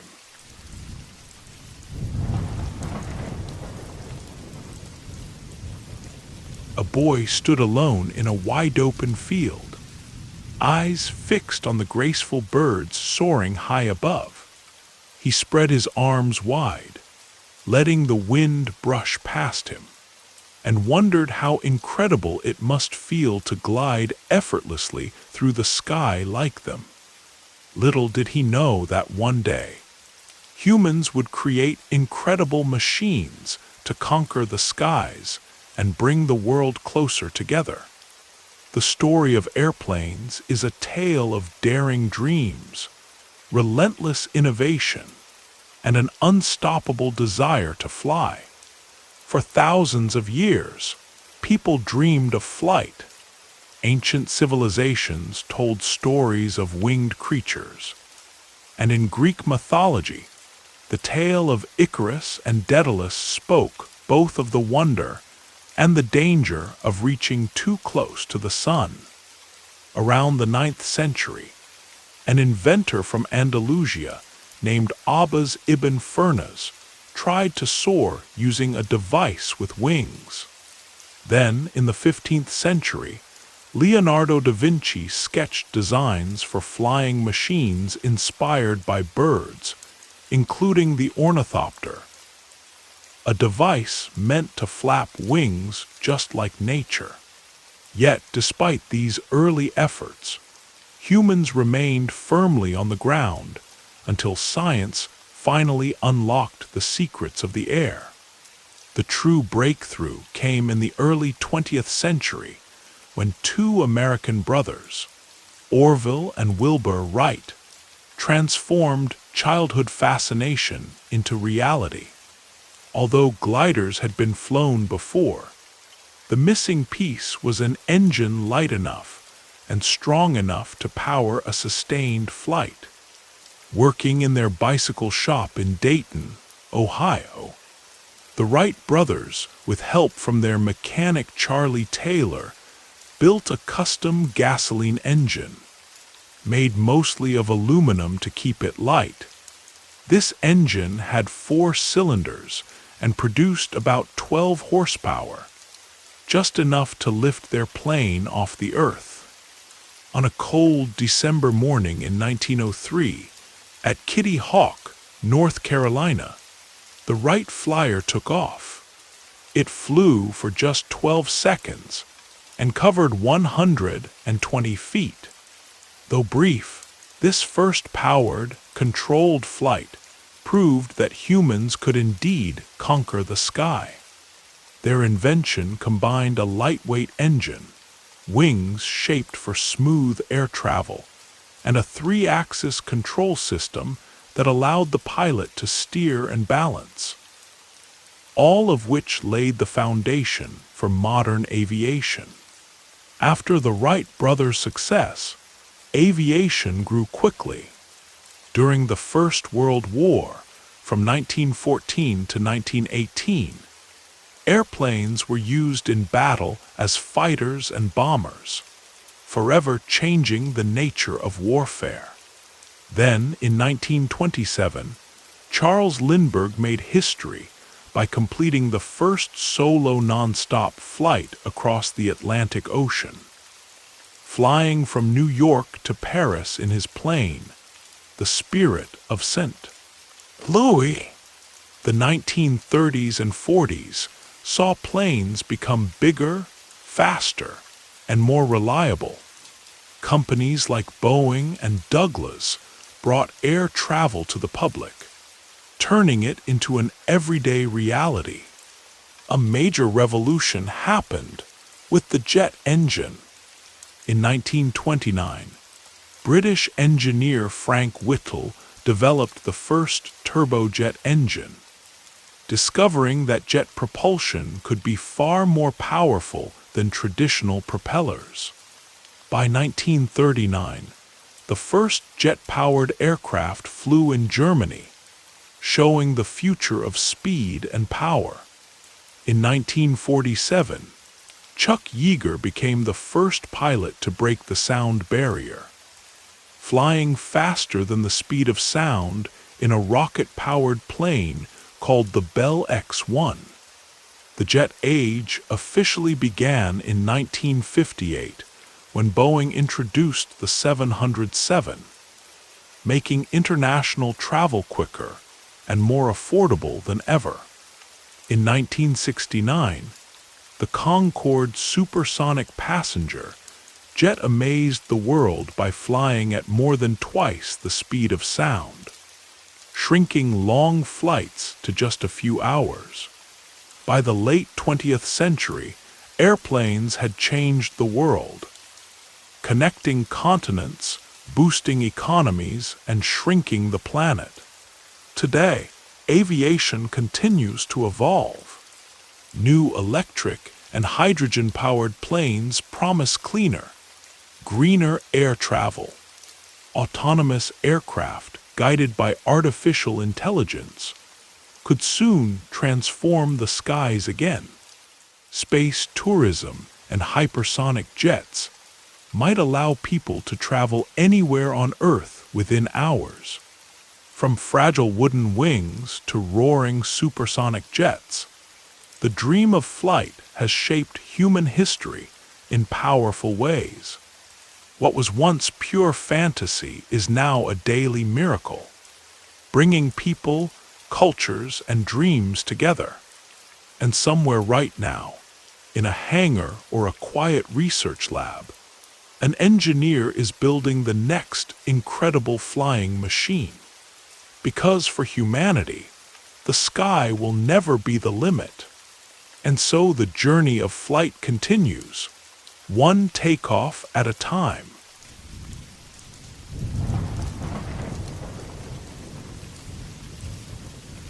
A young boy lay on the soft grass, staring up at the night sky where countless stars flickered like tiny fires far away.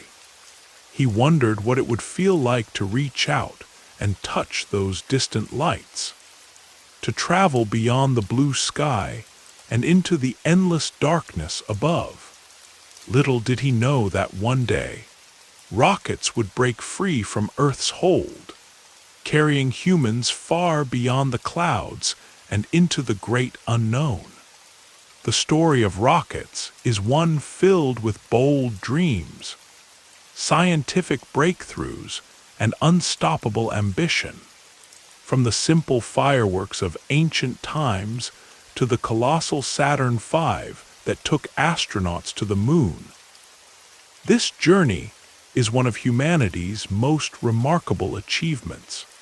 Long ago, in 9th century China, inventors discovered that gunpowder could push objects forward, marking the birth of the earliest rockets. By the 13th century, the Chinese had crafted fire arrows, small rockets launched from bamboo tubes that lit the sky with flame and speed during battles.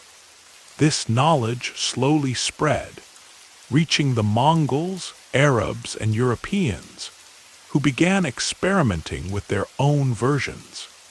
In the 16th century, German engineer Johann Schmidlapp invented the multi-stage rocket, an idea still essential to how rockets work today. Despite these early inventions, rockets were often unreliable and difficult to control. Everything changed in the 17th century thanks to Isaac Newton, the English scientist who explained how things move. His 3 laws of motion described how forces act on objects, but it was his 3rd law that truly unlocked rocket science. For every action, there is an equal and opposite reaction. This meant a rocket could push itself forward by shooting gas out the back. A simple idea that became the foundation for all modern rocketry. The first real dream of traveling to space came in the 19th century from Konstantin Tsiolkovsky, a Russian scientist. In 1903, he wrote a paper explaining that rockets using liquid fuel instead of gunpowder could carry people into space. Though Tsiolkovsky never built a working rocket himself, his math and ideas laid the foundation for future explorers. He imagined rockets with multiple stages, space stations orbiting Earth, and even colonies on other planets, visions that would later become reality.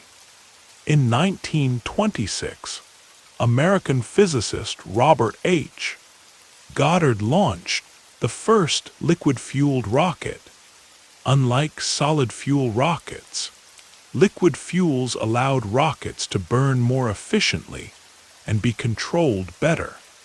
At first, many people doubted Goddard's work, but his research on thrust, stability, and propulsion greatly influenced the next generation of rocket engineers. During World War II, Germany built the V-2 rocket, the world's first long-range ballistic missile, under the leadership of Wernher von Braun. This rocket could fly at speeds over 3,500 miles per hour, striking targets 200 miles away. Though the V-2 was used as a weapon, it also became the blueprint for future space rockets. After the war, von Braun and other German scientists were brought to the United States and the Soviet Union, sparking the fierce space race. In the 1950s and 60s, the rivalry between the United States and the Soviet Union pushed rocketry forward at an incredible pace. In 1957, the Soviet Union launched Sputnik 1, the first artificial satellite riding on top of an R-7 rocket. Just a few years later, in 1961, Yuri Gagarin became the first human to travel into space aboard Vostok 1, marking a historic moment for all humanity. Then, in 1969, the United States made history when the Saturn V rocket carried astronauts Neil Armstrong and Buzz Aldrin to the moon, where they became the first people to walk on another world. The space race brought rocketry to new heights and inspired generations to dream of the stars. After the Apollo missions, rockets kept evolving. In 1981, NASA introduced the Space Shuttle, a reusable spacecraft that could launch like a rocket and land like an airplane. By 1998, rockets from many countries helped build the International Space Station, orbiting far above Earth. Since 2004, private companies such as SpaceX, Blue Origin, and Rocket Lab have revolutionized rocketry. They developed reusable rockets, made commercial space flights possible, and started planning missions to Mars. Today, rockets are being designed for even greater journeys. Elon Musk's SpaceX is building Starship, a fully reusable spacecraft meant to carry humans to Mars. NASA's Artemis program aims to return astronauts to the moon in the 2020s, opening the door for deep space exploration. In the future, traveling between planets and mining asteroids may become everyday realities as rockets grow more powerful and efficient. From ancient fire arrows to interplanetary spaceships, rockets have carried human dreams beyond the sky. What began as a simple wonder turned into a tool of war, then a vessel of discovery, and now a bridge to the stars. Somewhere, perhaps in a child looking up at the night sky, the dream of space travel still burns bright. The journey beyond Earth has only just begun, and the countdown to the future continues, one launch at a time.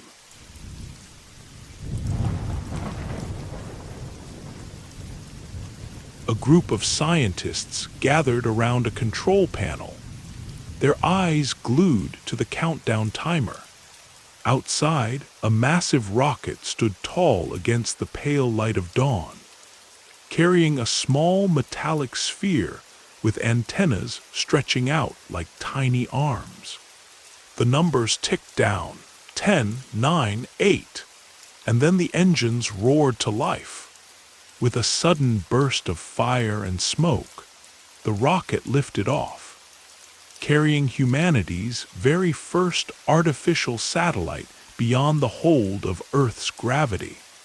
As it slipped into orbit, the little sphere began sending back a faint, rhythmic signal. Beep, beep, beep. A sound that resonated across the globe. This marked the dawn of the space age. The story of satellites is one of relentless curiosity, brilliant science, and a desire to reach beyond the limits of our planet. From early ideas to cutting-edge technology, satellites have completely transformed how we communicate, navigate, and understand the universe. Long before rockets could break free from Earth, the idea of artificial satellites floated in the imaginations of visionaries. In the late 19th century, science fiction writer Edward Everett Hale imagined an artificial moon in his story, The Brick Moon. Decades later, in 1945, Arthur C. Clarke, a visionary scientist and writer, proposed that satellites in orbit could be used for global communication, a concept that seemed like science fiction at the time. But no one yet knew how to send a machine so far away. Everything changed on October 4th, 1957, when the Soviet Union launched Sputnik 1, the world's very first artificial satellite. This small metal sphere weighed just 83.6 kilograms, or about 184 pounds. Yet it achieved something incredible. It became the first human-made object to circle the Earth. The simple beep, beep, beep it sent back was a message heard around the world, signaling the start of a new era. Sputnik's success sparked the fierce space race between the United States and the Soviet Union. Just a few months later, in 1958, the United States launched Explorer 1. This satellite carried scientific instruments that discovered the Van Allen radiation belts, proving satellites were more than just orbiters. They were powerful tools for science. As technology advanced, satellites began to take on more diverse roles, changing life on Earth in countless ways. In 1960, the first weather satellite, TIROS-1, gave people the ability to watch storms from space. In 1962, Telstar 1 became the first communications satellite to relay live television broadcasts across the Atlantic Ocean, shrinking the world like never before. In 1972, Landsat 1, the first Earth observation satellite, helped scientists study forests, agriculture, and the changing climate. And in 1990, the Hubble Space Telescope was launched, an extraordinary satellite that gave us breathtaking images of distant galaxies and expanded our view of the universe. Today, thousands of satellites orbit our planet, silently guiding ships, forecasting weather, mapping the Earth, and even helping farmers know the best time to plant crops. GPS satellites steer planes, ships, and even our smartphones. Military and spy satellites keep watch over global security. Internet satellites, like Starlink, aim to bring high-speed broadband to remote corners of the world.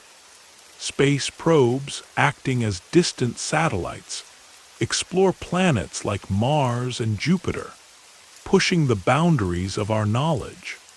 Looking forward, the future of satellites shines bright. Mega constellations promise to blanket the globe with fast internet.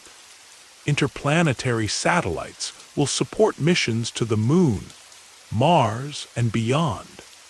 Artificial intelligence will make satellites smarter, allowing them to navigate space on their own. From a tiny beeping sphere to powerful orbiting observatories, satellites have changed our world and our understanding of the cosmos. They have opened new frontiers, reshaped communication, and expanded human knowledge. Somewhere, perhaps in a high-tech lab or aboard a bustling space station, a scientist is designing the next great satellite because the quest to explore the stars never ends. And so, the journey of satellites continues, one orbit at a time.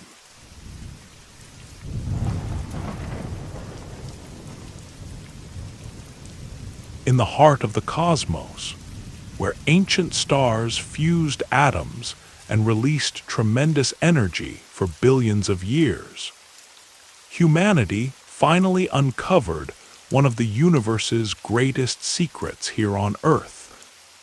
This discovery would forever change the path of history.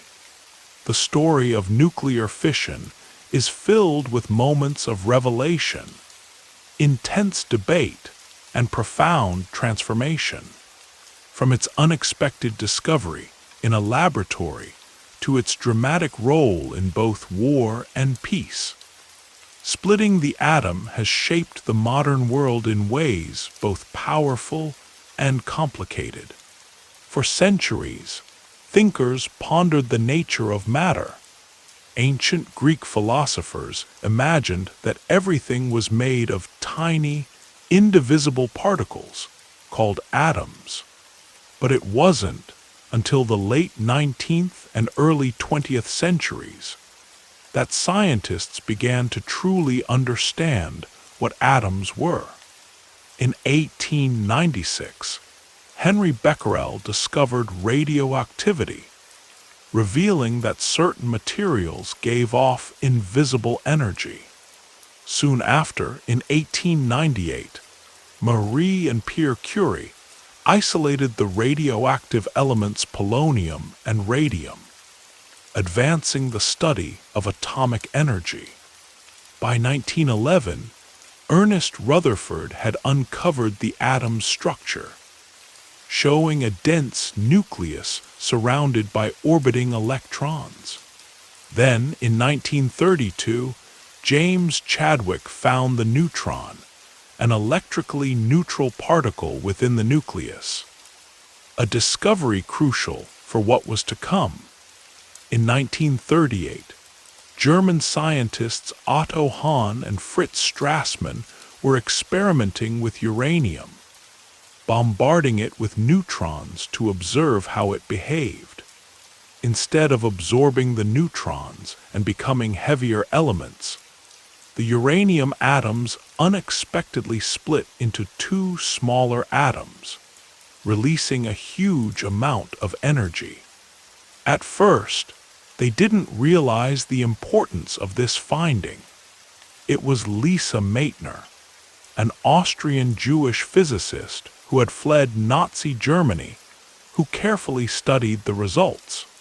Working alongside her nephew Otto Frisch, she described the process as nuclear fission, comparing it to a droplet of liquid splitting in two.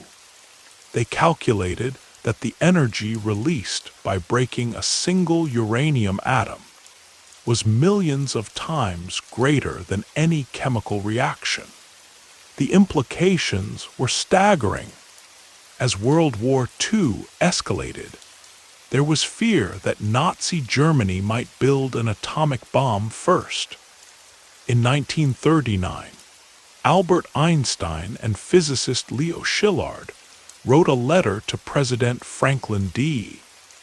Roosevelt, warning that nuclear fission could create a weapon of unimaginable power. This spurred the formation of the Manhattan Project, a secret American research program led by J. Robert Oppenheimer, Enrico Fermi, and other brilliant scientists.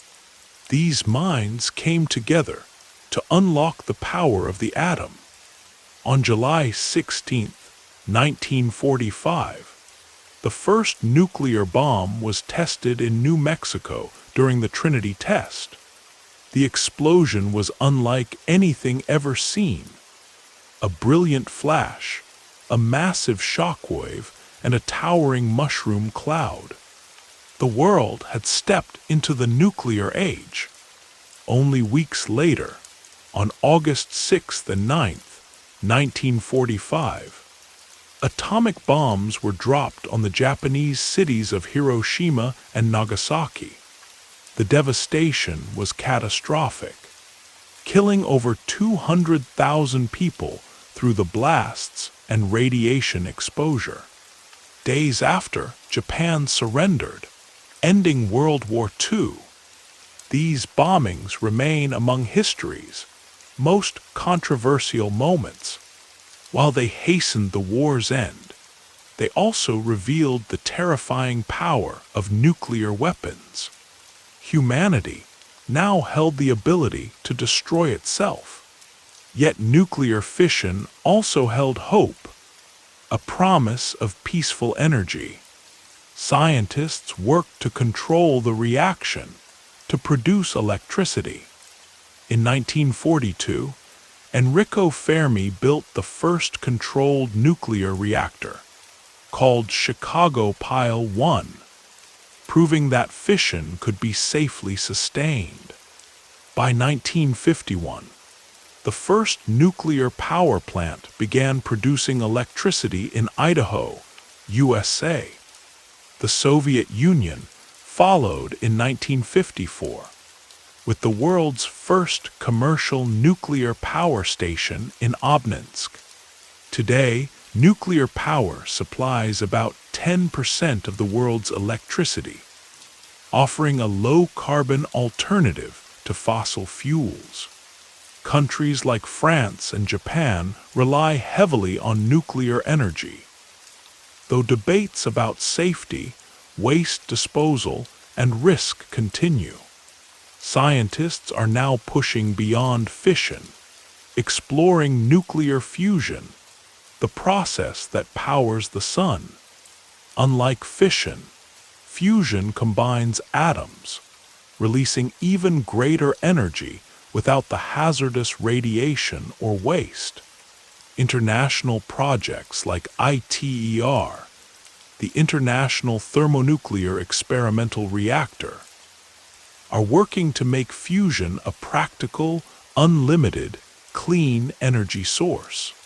From a hidden cosmic force to a powerful energy source and weapon, nuclear fission has dramatically shaped human history. It stands as both a tool of destruction and a beacon of progress, offering dangers and hope. Somewhere in a lab filled with glowing reactors and complex equations, scientists search for the next breakthrough, because the quest to understand and harness energy is far from over. And so, the atomic age continues, one reaction at a time,